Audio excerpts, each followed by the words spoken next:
Well, hallo, je weer nieuwsgierig als einer kan en Chile relleno anfrieren. Jo, einer kann. Der existiert, ich hatte nicht alle vollgestoppt. Dann habe ich hier so ein, was sie nennen, Plastic Wrapper, so ein sehr mit Plastik. Dann war ich eine vollgestoppte Paperschütte so dort nähern. Und dann existiert nur ein Fan, eng Tupperall. Check mal dort. Sehr Fan. Ja.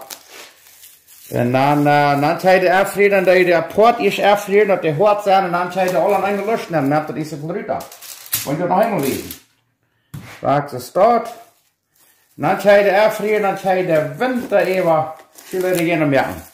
Waar je dan is abgedeft hebben, dan zei je dan in die hier. En dan merkt de zullen er geen. Ze krijgt ze dat. Die hebben nu bloß vollgestoppt, der kann nicht krank sein, ich weiß nicht, wie das sein kann, die haben den Fan vollgestoppt. Und dann da der an so einem Plastik anrollen, so steht.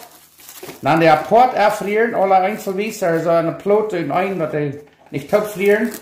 Und dann hier kann die alle eine Lust nehmen, und ja, nu kickt mal.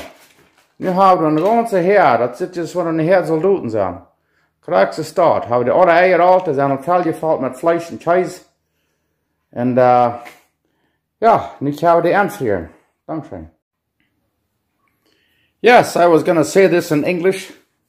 People were asking whether one could freeze chile relleno. Yes, you can. Like I showed you. You wrap them independently.